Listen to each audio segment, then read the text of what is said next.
a broadcasting legend in his own mind. He's known to be prickly and very opinionated. It's time. Get in the huddle with your host, Coach Muddle. All right, good evening, everyone. Welcome to Thursday. We got a lot going on, a lot of things going on here. And what the hell is going on with my phone? I have no idea. But we got that going on. I got here we are. Okay. So let me get my phone stuff situated here so we can get it. Listen, we got the number up. 302-313-6797 is the number. Don't be afraid to call in. Captain can't bite you through the phone. Yeah. It's a fumble, okay? It's fine. All right. I don't have the capabilities to geolocate you from my house. Yeah. So from my house. Also, we are got a lot to, some sad news for our wrestling fans. Animal passed away from the probably my opinion the greatest tag team ever. I think it's them or the Hart Foundation. Those two were, in my opinion. I really, they were the first. And they had the longevity, too. Hart Foundation, Bret Hart left to go do his singles career. They kind of still stuck together. So, yeah. So, so sad. And his son played in the NFL for quite a while. I believe, wasn't he on the Saints when they won the Super Bowl? Maybe. I know he started with the Rams. He got drafted by the Rams. And he played at Ohio State. Yeah. Right. Yeah, that's his first. That was his first pro program. Yeah. Right. He went to the Saints. I mean, he went from the Rams. He got drafted by the Rams. Right. That was the Saints. That was his second pro program being with the Rams. Okay. First God, Ohio State. Are you not picking up on it? Now you get it. Yay! Nick gets it. Boo! Yep. There we go. All right. We got that. Sad news going on with that. We are send our condolences out to the Laurinaitis family and everyone associated with those guys. So and then the other, obviously we have a football game tonight. Nevada Nick's going to have some insight on that coming up a little bit later into the show. And I love one of the teams tonight. Okay. So you got that as a little teaser. And also, let me change the camera view here, gentlemen. I'm going to back up a little bit here. There we go. Get my girth in there.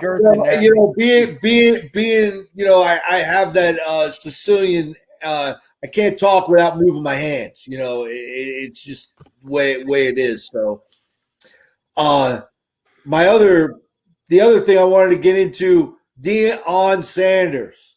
Okay, now he's a new coach, going to be coaching at Jackson State, and doesn't surprise me that it's an HBCU. But I honestly, and I said this right before we went on the air, I think Deion was a little upset that he wasn't seriously considered for the Florida State job.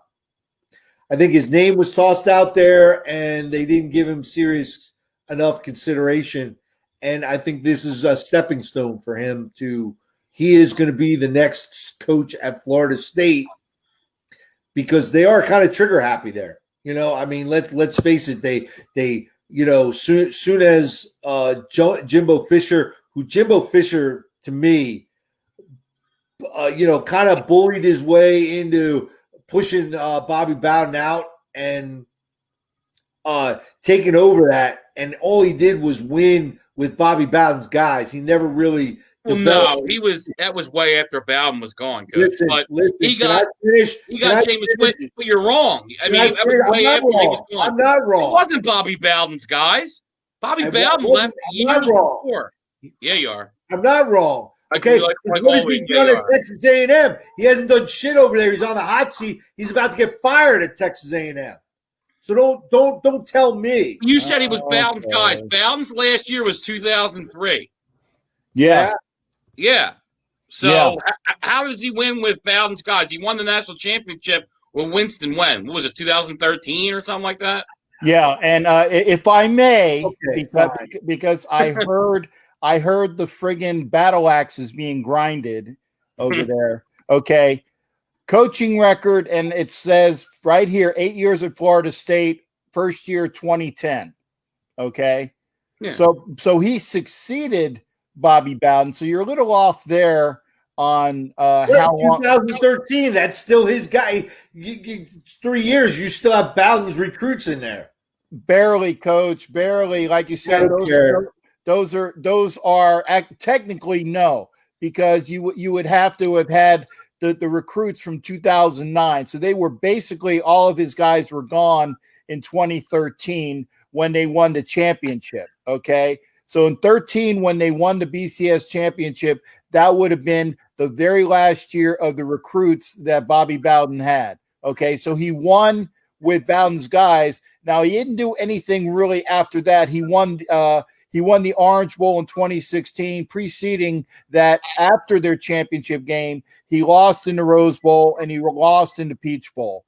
And he did nothing after that. In fact, his last year, 2017, at Florida State, they didn't even go to a bowl because they were not bowl eligible. They were 5-6. Right. Yeah, the big thing with Jameis. What's his record at Texas A&M, Captain? You're right. Texas A&M. You're right. What about he won in the Gator Bowl? He won in the Texas Bowl, and right now he has a solid record of 0-0. Ooh, big bowls there. He got the big bowl. He got a big contract, 10 years, $75 million. But his biggest thing at Florida State, obviously, was getting Jameis Winston there. And I think he knew, that Florida State, I mean, besides Winston, they haven't had a lot of success. They really haven't.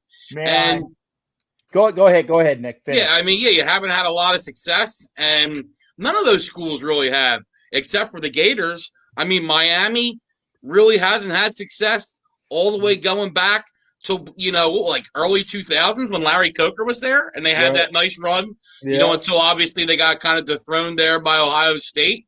Bullshit call, yeah. No, that was a bullshit call. I agree with you on that. That's they stole a national championship from Miami. I do agree with you there. But yeah, I mean, you got to give them time. I mean, like I said, we'll see. I'm just surprised because I thought in the Big 12 it would be pretty quick, But Texas A&M, once again, except for me when Manziel was there, it's not like they've had all this success at Texas A&M. And even then, he beat Alabama a couple times. We're getting off of this. I want to stick to Florida State because they hurried up and hired Taggart right away. They went and Taggart was their guy who really was living off of your boys, guys at Oregon. No, wait, whoa. May I? Because I actually live in this state. Go ahead. May I? Taggart was hired at Florida State because of the accolades that he had at USF. When he went from USF to Oregon, he basically was trying to up his resume. The same thing. Now, he was only at Oregon for only a year, right? Before Florida State got him in. And he was brought in because of his recruiting and the fact that he knows the Florida State level well. He was bounced because he sucks, which is why they got rid of him. Okay. Right. But it's very upset that FAU went and hurried up and hired him. Don't like the hire at FAU. Right. Just putting that out on record. Not a fan of it. And I think that Norvell they hired, he was the next big hottest coach, at Memphis, big deal. And now over there, I know there's some issues there. We'll see how things go at Florida State, and they're 0-1 too. They lost to Georgia Tech. Right, you lost to Georgia Tech. Miami this Saturday, and I think that's going to be another L because Miami looks impressive. They looked impressive against Louisville. Got King, that young QB. Obviously the coach who took the job at Temple, and look, some people got on him, but nobody saw Mark Richt, abruptly retiring like he did. Right. And that was, I know it's Manny something, but that was his dream job, so I get him leaving Temple and going there. That's where he always wanted to be. and you had mentioned about Florida State. If Deion goes there, it's going to be almost like the old school college coach, where sometimes you were almost, a figurehead and up, in the thing that, I can't even tower that, how they would sit in the tower. The Pantheon, maybe? Yeah. The Ivory Tower? Yeah. Well, they would know that, but they would really legit sit up there. I think Deion, it would be about almost being an ambassador or a recruiter and getting kids to Florida State. I mean, and look, they're in a conference to do it. It's not like you're at Texas A&M where that's tough, man. The SEC, there's a lot of schools to compete against. The ACC, it's Clemson and everybody else. So if you could get to the point where you're competing with Clemson or just can play with Clemson, you can be in conference championships and go to playoffs. I mean, that's why Louisville had success with Lamar Jackson, because other than Clemson, there really wasn't much. Now, Florida State was kind of good when Lamar was there, but still it was 3 teams and everybody else. To whereas the SEC, even some of those teams that are lower, like, Florida could always jump up and beat you because they got good kids there. Now, Florida's back, I believe.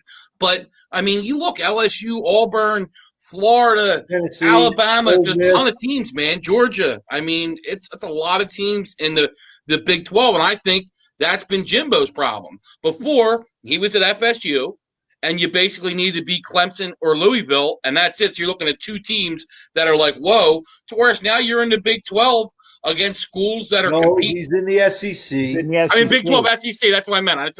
But they used to be the Big 12. But, yeah, you're in the SEC going against all these, great teams. I mean, it's tough, and it's tough to really have success. For Tommy, I wanted to do one thing.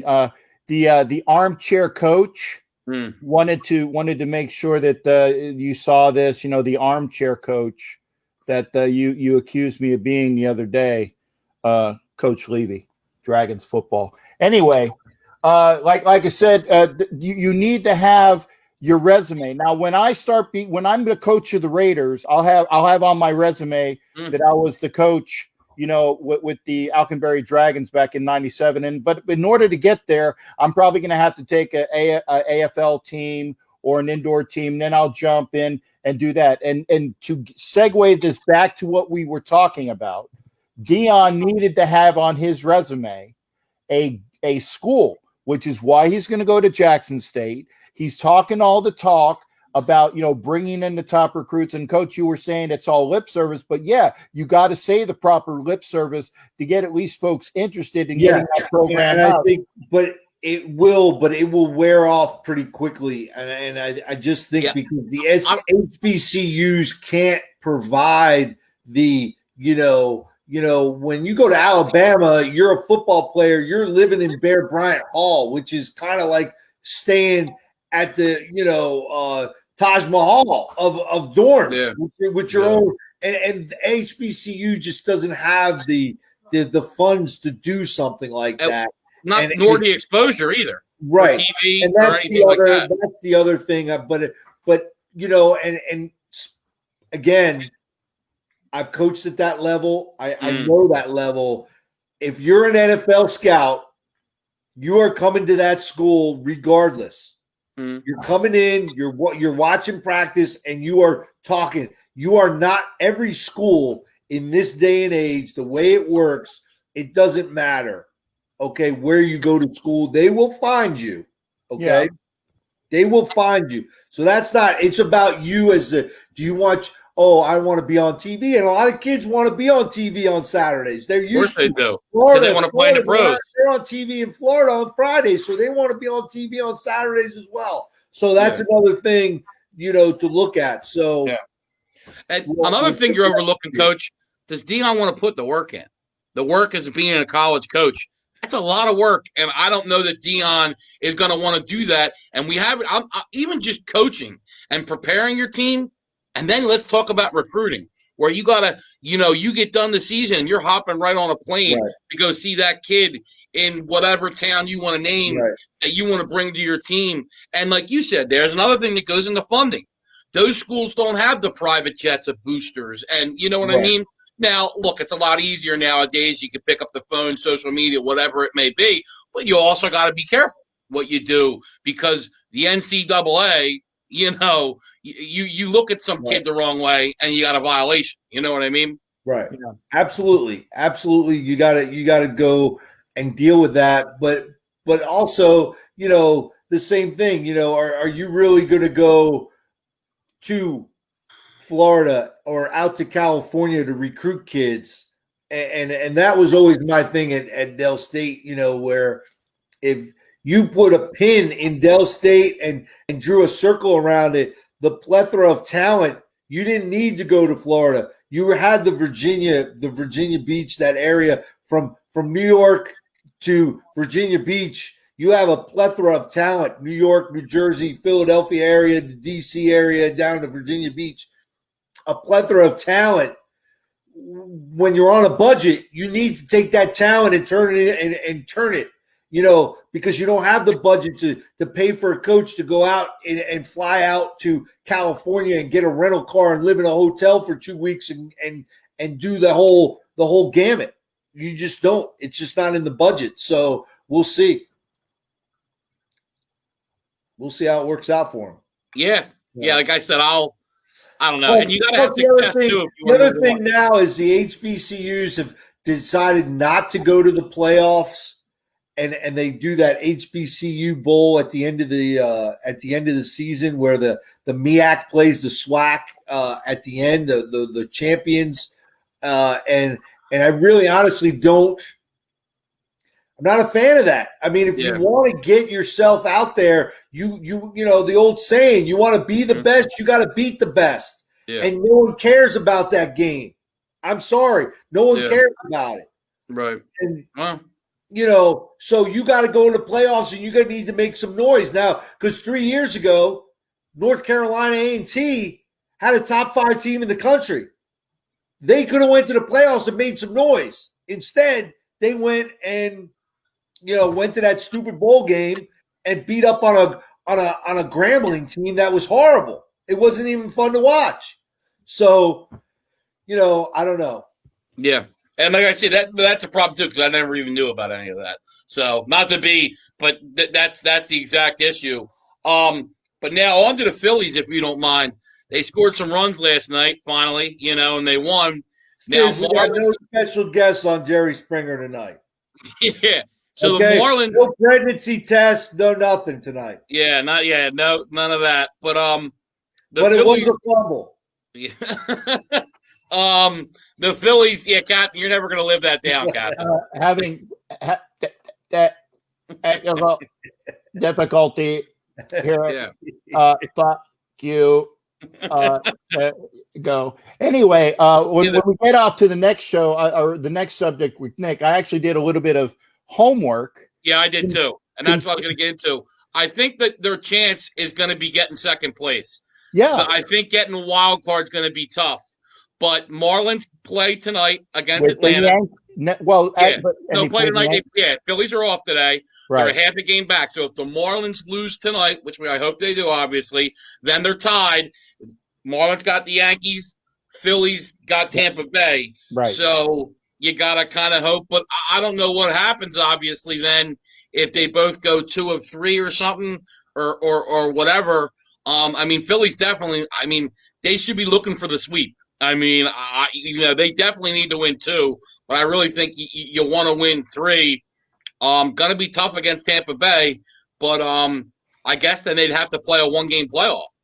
I actually went one over you there, Nick. I looked at the other team, okay, and they have to play. It's either the Indians or the White Sox, or no, I'm sorry, it's the Twins.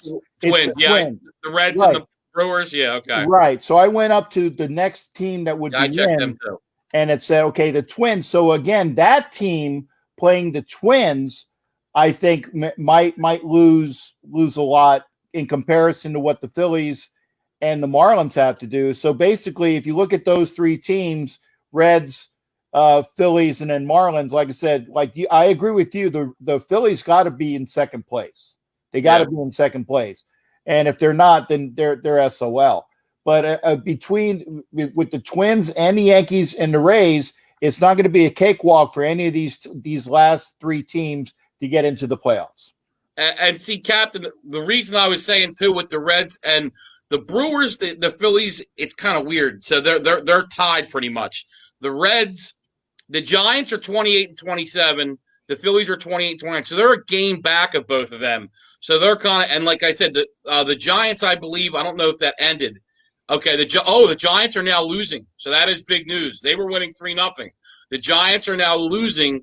So if the Giants lose, they will be 28-28. The Phillies are 28-29. So they're a half a game ahead of the Phillies. So, and that's who they're battling with, the Giants and the Reds. And then obviously the Brewers are kind of in there too. Now, the Reds, let me see. Are they playing tonight? One of them was 5.5 games up in the wild card, so that they're not going to be touched. Whoever that team was that I looked at yesterday, the number one wild card, they're not going to be caught. That's the number one wild card is those teams. That's what we were talking about. Now, there's nobody 5.5 ahead in the wild card. No, if you looked at the wild card games back, they were plus 5.5. The first wild card team was plus 5.5. They're the number one wild card from what I looked at yesterday, because I was looking at wild card games back, and that team was plus 5.5. So yeah, I think you were looking at something wrong. There's no wild card team in first place about 5.5 games. Yeah, because I'm done looking up, Captain. I'm not trying to break your balls. I'm telling you, I'm looking at it right now as we speak. I'll look at what I was looking at. Then all the third place teams are the Phillies, who are 28-29. The Reds are 29-28, and then the Giants are 28-27. So, and that's all three divisions. So, yeah, there's nobody that's 5.5 games ahead. It's all between. But 2 of the 3 get in, right? 2 of the 3. Correct. And all the second place teams, obviously. So that's why I said the Marlins, it might be our best shot, because they obviously play the Yankees this weekend. You got to hope maybe the Marlins shit the bed, but who knows? They've been playing decent, but they have lost 4 straight. So yeah, I can't. I'm sorry, I can't find that. It's different. I'm looking at a different thing, but I remember seeing plus 5.5 yesterday with one of these things. Again, I can't attest to exactly where, because I can't find it right now. I apologize. Right. Yeah, because I have it right up now, and it's they're all pretty much real close. It's so it's going to be decided in the next couple of days, and it's crazy to think that baseball's over. I'm not over, but here we are going into the last weekend already, and I'm really curious to see how this all plays out in regards to these 8 teams, because I don't know, man. We'll see. I hope the Dodgers make it through, because I think they deserve to make it through. Like you said, Captain, we had mentioned earlier, let's see who the World Series is, and then we'll see if it worked. If it's the Giants or one of these teams at the lower end, or, and we're kind of like, man, if this team doesn't belong in the World Series, then we'll see. If it's Dodgers, Yankees, I think people will be okay. But and that's kind of what I'm rooting for, because I think when healthy, those are the 2 best teams, the Dodgers and the Yankees. I mean, because look at the Yankees. Right when they got healthy, they railed off 10 wins. I mean, as soon as they got Judge and LeMahieu and Stanton back, I know the last couple of games they haven't been as good, but still, I mean, Tanaka pitches good. Happ has pitched a little better. So Cole's getting it together. He hasn't had the year they hoped, I don't think, but still, with him, it's about winning in the postseason. It's the Yankees. Yeah, I mean, I agree on paper. On paper, the Yankees are the best team in the American League. But when you look at what they've done this year, maybe as and I'm going with the early season projection. I said this before, and I said this from the Tim Kirkchin said that his pick was the Rays in the American League, and I backed that, because in a shorter schedule, with the pitching that the Rays have and the amount the decent, they're not all stars like the Yankees can trot out there at almost every position, but it's kind of like the Moneyball portion of a 60-game season. I like the Yankees to come behind the Rays, and I was right in that respect. Yes, the Yankees had a lot of injuries. I got that. But I still think it would have come down to those 2 teams the way they are now, even if the Yankees would have been relatively injury-free, because, again, they're, I think, 4.5 or 5.5 behind the Rays? Yeah. Yeah. Yeah. 4.5. Yeah. Right. And Captain, do you see what Stiz said? Because I don't have an answer on that. I didn't know that Waller and Jacobs haven't practiced all week. I didn't hear about that. News to me. Yeah, I didn't know that. Well, I don't know what happened because I didn't see either of them. I knew Jacobs got hurt wait a second, on Monday night, but I didn't see Waller get hurt. I saw Jacobs get nicked up a little bit, but not Waller. Listen, they played Monday night. Tuesday is an off day for the NFL, period. That's their off day. Right. They don't do anything on a Tuesday. Wednesday, and you won, it's light workout. They're not their real practice isn't until today. So I mean, if they didn't practice today, then it's not all week. They missed one practice. So stop trying to give Captain an aneurysm. All right. You're gonna blame him.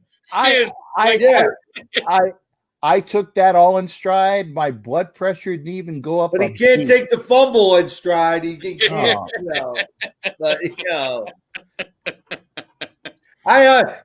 The armchair coach is understandable. Okay, that's understandable. Yeah, we're lucky. I remember Stiz said the one that he goes, "We're lucky we're not in studio," and he said he's probably right because Captain might have attacked Coach. Although Tuesday might have been more me a little bit, but Coach is keeping it up, and that's okay. I would have went by the Oakland Raider rule, and I did say this correctly. Oakland Raider rule of just start with the whole pile and start throwing out motherfuckers until you get to the one with the ball. I would have just started swinging, and whichever one was left at the end would have been the last guy I swung on. So that's just the way it is. Well, watch out, Coach is a black belt, And I have shoes to match. I got shoes to match. That's great. Yeah. I'm only a brown belt, but that's only again because I have more brown shoes than I have black shoes. That's a joke because of course I got more black belts with my Raider shit. So that's obvious. Right? Yeah, of course. Yeah. So, but we, obviously, I'm not. These Thursday night games, like that's the one thing I don't understand. Like, I don't think people love it, but if you put a good game there, you're gonna attract football fans. There you go. Put these just shit games. Yeah, you just said it. Putting a good football game on Thursday Night Football. There's not even anybody here in the state of Florida that is interested in this game. Yeah. Nobody cares. Nobody cares. In fact, I saw somewhere that it would have been better for them to put on a 3-hour preview of the Monday night game between the Ravens and the Chiefs and did a 3-hour preview stats. This guy, the whole schmear like you do on the Super Bowl for like 3, 4, 5, 6 hours. They would have put a 3-hour show based upon what we're going to see on Monday night between the Ravens and the Chiefs. That would have gotten better ratings. Yep. And it would have been more interesting because nobody can give a rat's ass about who the fuck wins tonight. Right. Nobody. And you got a good game Sunday night, too, with the Saints and the Packers, obviously, too. And that's why I don't understand why they just keep on, putting these dumpster fires in. And, one thing people got to look at, too, and I know it, like Vegas with gambling, people are starting to look at it. So usually, like Captain's team this week, they got to go from Vegas all the way to New England. And before, you would always leave on Friday. But now, because you want to get acclimated. And who wants to fly on Saturday and play a game? Now they're coming on Saturday because of COVID. So you got to do that long flight the day before, and then you play the next day. And obviously Vegas is West Coast time. Is that correct? Air Pacific. Now, are you sure they're flying on Saturday? Yeah, all the teams are because of COVID. Yeah. Okay. Yeah. That's so. That's tough. I mean, and then you're basically getting up and have to play a game Sunday at what you're used to is 10 a.m. You know what I mean? So it's a difficult thing. You're flying in Saturday, and it's something to look at. Like San Francisco, they've had to do it 2 weeks in a row now, and now they got the walking wounded coming in. And obviously, I don't know if you saw, Coach, the NFL did clear MetLife Field today. I did see that. And by the way, I just want to let Captain know, Nevada Nick just came from the track. He's practicing his 100-meter dash. Still got his warm-up suit on. Right. No, Nick, I don't know. I might take you in the 40. I got cat-like speed. You'd be surprised.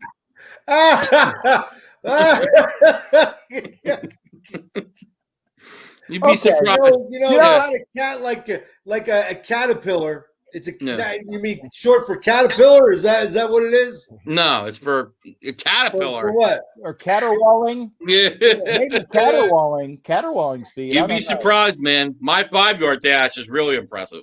Yeah. 5-yard dash. Yeah. I won't be beating the 1-yard dash though. Will not be beating the 1-yard dash, especially when they said food. Yay, I'm there. That's what's a Mancoon cat? I don't know what that is. I don't know. Yeah, never heard of one. If it's a tiger or a lion, I agree 100% because that's my speed. Yeah, caterpillar. You mean you just couldn't spell it. You couldn't spell the whole word, so you just say cat. There's game film of me on YouTube from some guy when he played. You can see 3-4 guys blocking me, and Nevada Nick's not moving, baby. So chasing him down the field with his 4 or 5 speed, I hawked him down. I called him down, got him from behind. I want to see this YouTube. Yeah, okay. No, I did get blocked by 3 or 4 guys, but I didn't hawk him down. That's just I was about 30 yards behind. Oh, it's a big fluffy cat. Okay. Okay. But, Coach, I do think your Giants, I'm starting to lean. I think the Giants are going to win on Sunday. The big thing's going to be, Coach, if I'm the Giants, and I think you'll agree, I'm putting 11 in the box and saying, Mullins beat me. Because that's the strength of the Niners is that offensive line and running game. And Mostert's going to be out, I'm sure. Mullins, I think, Jimmy G's out. So if you stop the run, I think the Giants win. Yeah. Plus, they're with Lewis. I really think the running game gets better. I really do. Honestly, I firmly believe without Barkley, this offensive line gets better this week. It can get frustrating when, there's holes. And like I said, you are right. He is that guy trying to break the big one sometimes when it's, hey, man, just like Jacobs runs, like just get your 4, get your 5 yards. That one run Jacobs had on Monday night where he was taking the whole pile with him, offensive linemen love that. They love that, man. Stiz giving away some big information. Make sure you check us out on Sunday as Stiz joins us with his fantasy picks. And Stiz has been on point. Let's not forget. He called Higbee on Sunday, 3 touchdowns. He has been on point. He really has with his fantasy stuff. Make sure you get your girlfriend to watch because, because that's Stiz's game. Your girl's go-to fantasy consultant. Yep, your go-to fantasy consultant. Yeah. Now, that's another thing that's happened too, Captain. Excuse me. That line for the Raiders opened up at 6.5. Once again, a lot of Raiders money coming in. That line's down to 5. I've seen it at 4.5 in some places. So Vegas, no pun intended, is high on the Raiders. So, and like I said, one thing I think the Patriots are better, but I'll say this. I think the defense is a fraud. I think you saw Miami week 1, but you saw Russell Wilson throw 5 TDs last week. I think their defense, you're going to really see the holes because they've lost a lot of talent on defense. But where they're going to be better, like I said before, I think you're going to see that offense improve this year with Cam because Cam just plays at a better level than Brady did right now. He just did. Cam's a bigger presence. Brady wasn't running the ball on the 1-yard line like Cam is. He had 75 yards rushing in his first game. Brady's not having that in the season. So, I think the offense is going to be better, but that defense is going to take a step back. And I think Gruden, it's going to be a good game, but I think Gruden is going to take advantage of that because there are some weaknesses on that defense. Right. And Gruden can't make halftime adjustments. Yeah. That's his weakness. He can't do it. Yeah. Who can't? Gruden. John Gruden does not make halftime adjustments. I got you. And so what we're hoping for is that for the Raiders to not come out and lay a fucking egg like they did in the first period or first quarter against the Saints because they were just they I don't know, they were still napping, man. They didn't come out until the second quarter, and that's when they started to roll. They can't do that against a team. Belichick is going to have his defenders up on Waller. He's going to have them up on Jacobs. So they're going to be a lot better in that regard. Now, geez, was Belichick hanging out with Trixie before his press conference yesterday? Oh, did you see that? Did you see the holes in the sweatshirt? Yeah. Hey, he was all disheveled, like he was, getting a little, was he getting gang raped in the shower? What? I mean, unbelievable. I would like to remind everybody, even though Vic Tafur, I'm not sure how to pronounce his name, had like a really bad meme about Belichick in the press conference about, and he was throwing him shade about what happens when you start to have the game plan against Waller and Jacobs. The guy just lost his mom. Okay. Looked like shit. Lost his mom. And I'm sure, and this is my surprise. Watch the fuck out for the Patriots this Sunday. Is that team playing for their coach after he lost his mom? Right. Yeah. All right. My bad. I forgot about the mom thing. I forgot. I'm sorry. Yeah. No. Well, yeah. He is right about that. And that was actually a good story I heard about Belichick. So if you remember, I guess they had talked in his book, or like a book that's being written about him. But if you remember years ago when he got rid of Lawyer Malloy, and remember the Bills beat him like 38-0 in the first game, right? Tom Jackson came on and said the Patriots hate Bill Belichick, like the players can't stand him. Well, Belichick really held a grudge about that and was doing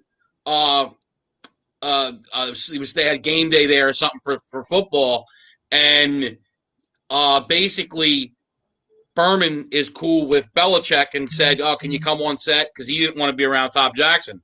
He walked up and went to Tom Jackson and walked up, and Tom Jackson said, "Hey, coach," he said, "Fuck you." And then Tom Jackson got up and walked off the thing. So Belichick's one of those guys that he don't forget shit. I mean, obviously, look at the whole thing with him and Parcells. Man, he remembers. Yeah, he remembers. Yeah. He remembers. No, and that's why I said, I like the way the Raiders match up.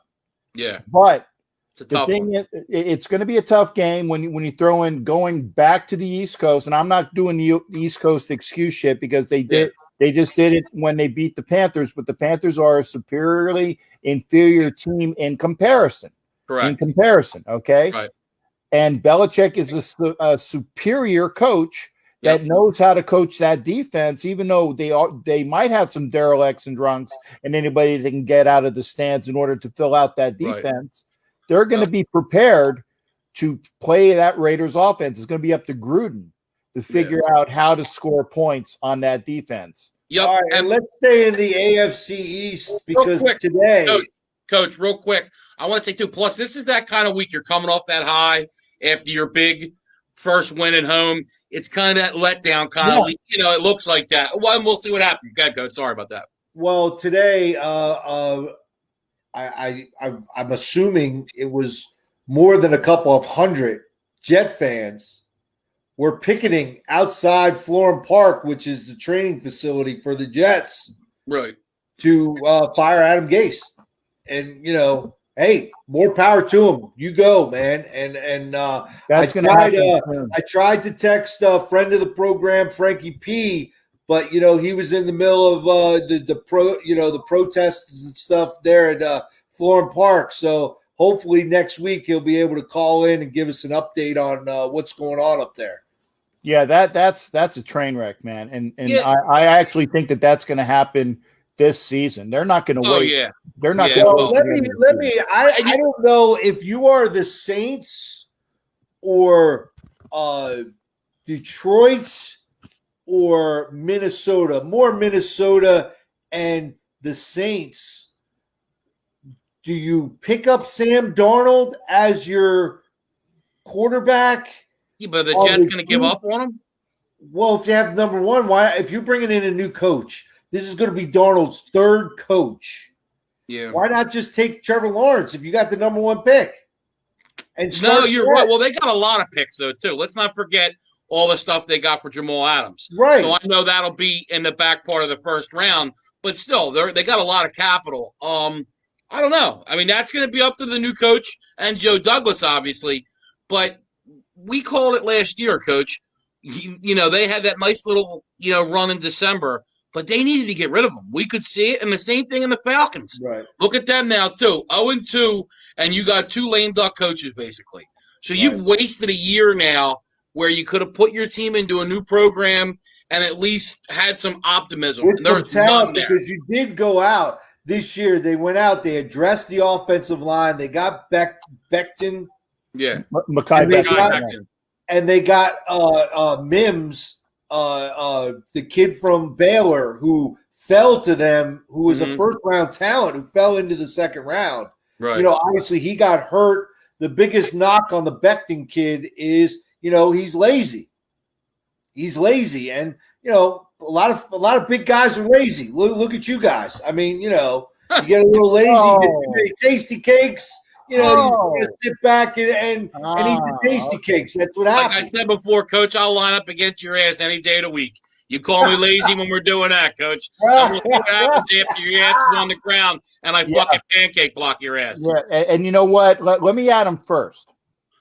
Look, fellas. Anytime you name the place, I have no problem. They don't call me Coach Psycho. I will be by you. I will be by you into the quarterback before you even land your back foot on your kick step, because I don't think either one of you even know how to kick step.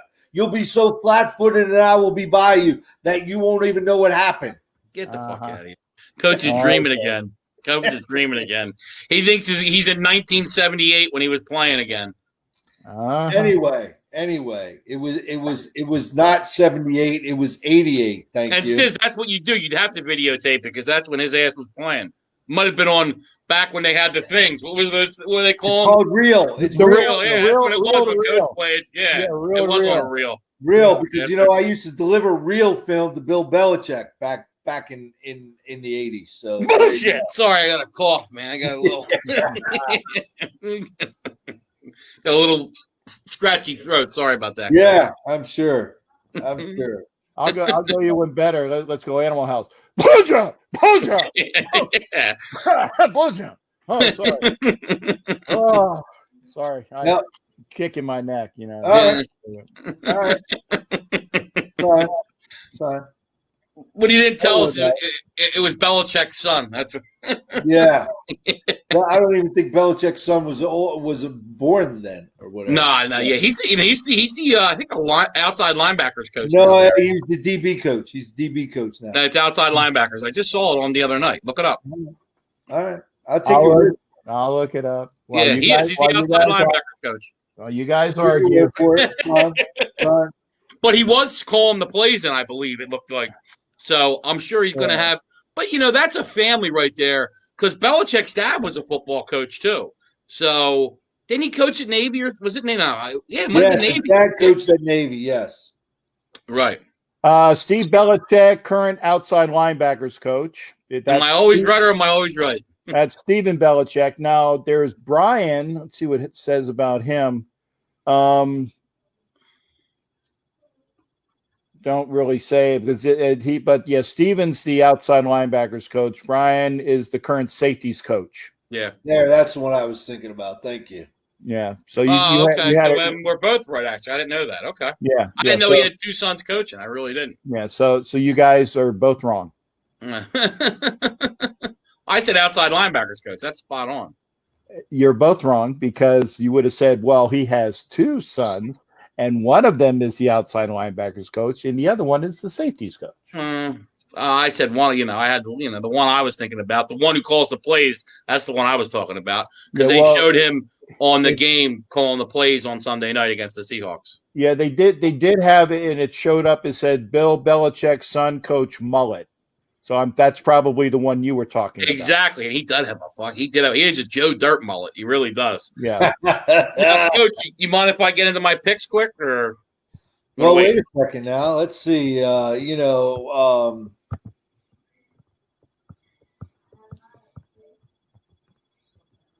Man, what the hell is going on with this thing here? Yeah. Hold on. I'll get you. Let me call Coach's producer. Hold on. Call the producer. Here's his producer. Where's he at? Which button do I hit?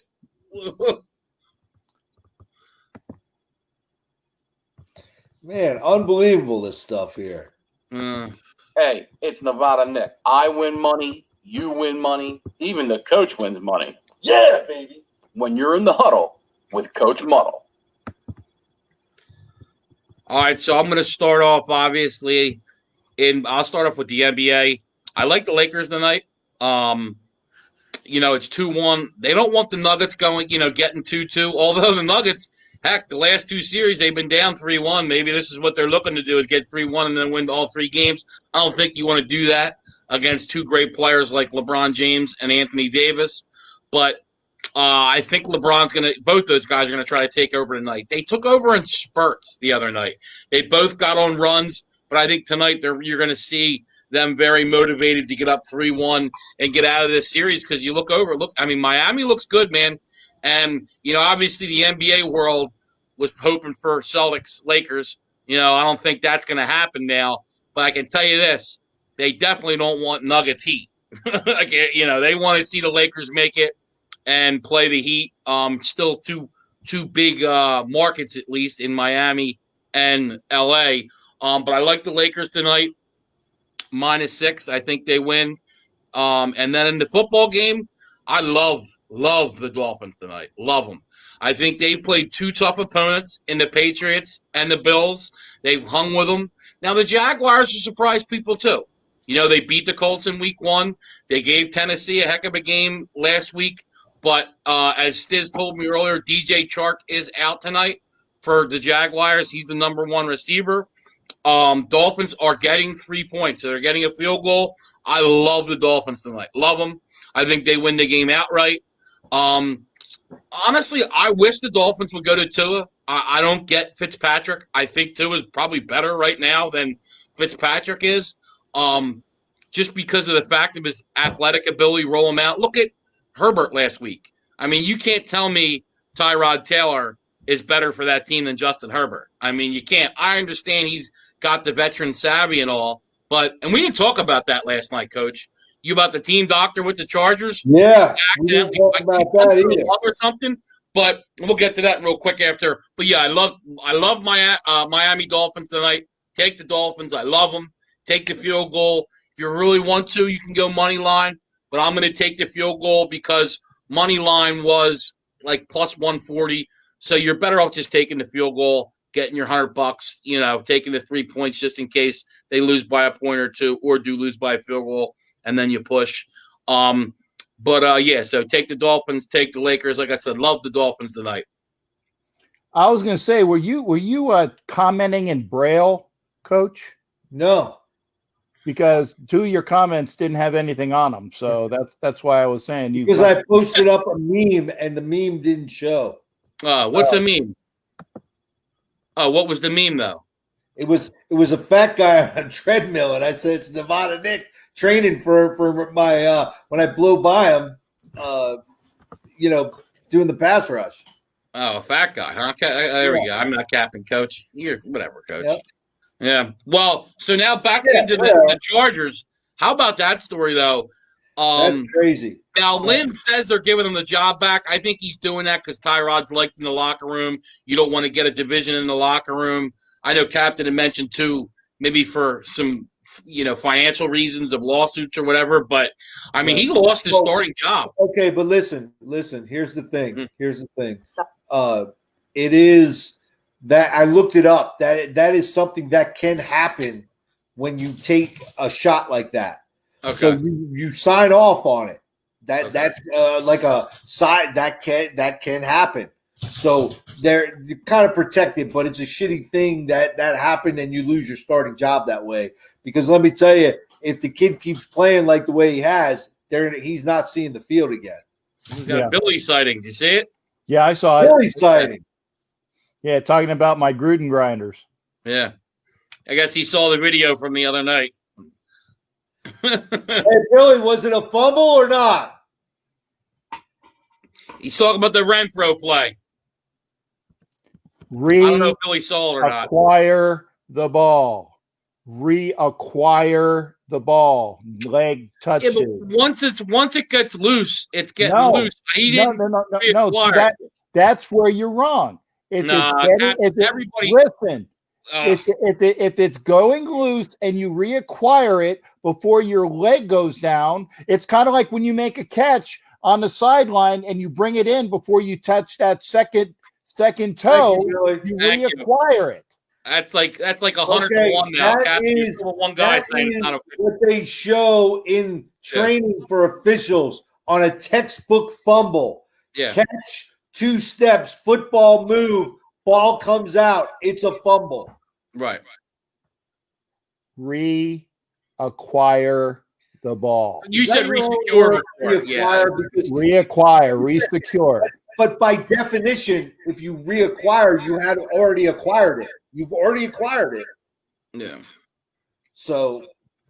Yeah, and like I said, I think a part of the problem why they didn't overturn it was because of the call on the field. If they had called that a fumble, I think they would have stuck with it. So I think that was part of the reason they didn't overturn it. I was still surprised. I thought it was evident that it was a fumble. But, yeah, I mean, it is what it is. Like you said, Captain, you're 2-0. You move on from it. It is what it is. We'll agree to disagree. I think what I'd love, I'm almost at the point I'm going to rent a lie detector machine and donate money to charity to get Captain to take a lie detector because I think he just can't get over. He's a Raiders fan. I get it. By definition, I agree with what you say in the fact that if they would have called it. Wait a second. Wait a second. Wait. Billy's got your Twinks. He's got your Twinks, man. Twinkies. I think that's not Tasty cake. Right. Tasty cakes. All right. Well, Captain, we know you like to pay Nevada Nick for some alternative lifestylists. I don't know what you call them, but no, it's he misremembered. He did the Clemens in front of Congress thing. He misremembered and put Twinkies instead of Tasty cake. So that's the thing as well. But this is what I meant. It was saying they didn't call it on the field.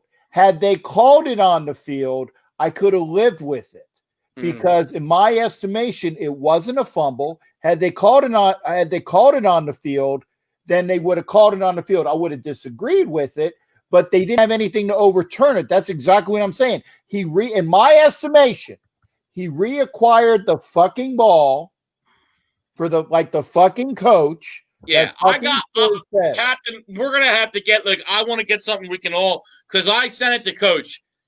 I just don't see where you could say, okay, he resecured it, and the ball went loose, and he's going down, and it's obviously before the knee hits the ground, and then I don't see where you could say, he resecured the ball. He did. Where you could see it. He had the ball when his knee was on the ground. He was holding the ball. But the ball was coming loose. He was holding the ball. Yeah. That was my point. But there's 6 seconds of him losing the ball, and then a half a second of he resecuring it. Right. I don't know how you can say, there he's got it resecured. How do you know he did? If all the rest of the time the ball's moving, how do you know he resecured it at one point? I saw it. Okay. You saw it in your but then all these guys who play football are all saying a fumble. We don't know what we're talking about. Yeah. Coach is saying it. I'm saying it. Billy's saying it. All guys who played and coached football. I know you have too. So I don't know what I'm talking about now. No, but I'm saying you're a Raiders fan. Nobody said that. I just said you coach football. But all guys who coach and play football are all saying it was a fumble. I'm just saying. That's all I'm saying. As a Raiders fan. Right. Immaterial. Yeah. I have my opinion of what a fumble is and what a fumble is not. Okay. And in my opinion, analytical opinion, and I definitely got you motherfuckers on analysis. Because I what? Not football. Maybe of other stuff, but not on football. Yeah. Because then that was a fumble. I mean, I'm just saying. I'm just being honest. That's the truth. Yeah, we'll go to the next question. Next. Listen. All right. Next. We're up against it. Okay. I got a prime rib dinner on calling my name. I got someone going like this at me. My producer in the back here is giving me the minute mark. So listen, Just join us on Sunday. We got Stiz, your girlfriend's favorite guru for fantasy football. We got Nevada Knicks picks all coming up Sunday morning, 10 o'clock. Tonight, take a little break and go see Captain at 9 o'clock. He'll explain to you why he thinks it's not a fumble, even though it was. I don't need to. Everybody on my show thinks it's a fucking. Because they're all Raiders fans.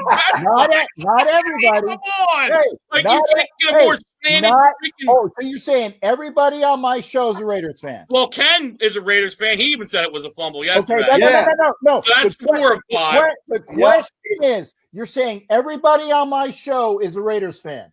Pretty much. Yes or no? No. Yes or no? Yes or no? The majority. The question is, yes or no question. It's a bullshit question. No, it's not a bullshit question. You said everybody. I was on it last night, so then the answer would be no, but the majority are Raiders fans. And I tell you what, and Jared is on my show too, so you're fucking wrong. Jared's in there talking about the Raiders, saying he was all happy. I mean, he was giving the Raiders fun. You said everybody on my show is a Raiders fan. I was just making sure that you knew what wrong is. Okay. Well, the majority. He said the majority. Now, I restated. That's the majority now. That's what I'm saying. Not everybody, but the majority. Okay. But at first, your words were, and this is where your words get you in trouble. Okay. Everybody is more definitive than majority. And the majority have said it's a fumble in this case, because Coach me, Billy, Ken, and then you're on the other side. That's why I get on people about semantics. It's very important what fucking word you use. Very important what word you use semantically. Okay. Everyone. We're up again. I'm trying to go get my prime rib on. So listen. Enjoy your prime rib, Coach. I'm going to go enjoy my prime rib. We'll be back here on Sunday. Everybody loves my show. That I will say, except for the people that they have a thumbs down, but even they love my show to give it. Well, that's just people being assholes. And at 9 o'clock, go over to YouTube, hit Captain Jack up, watch his show. Tell me why it's a fumble. And he'll explain to you why it wasn't. It's good stuff. Everyone, thanks for watching. Thanks for being part of the show. I'll have technical difficulties. I can't hear you.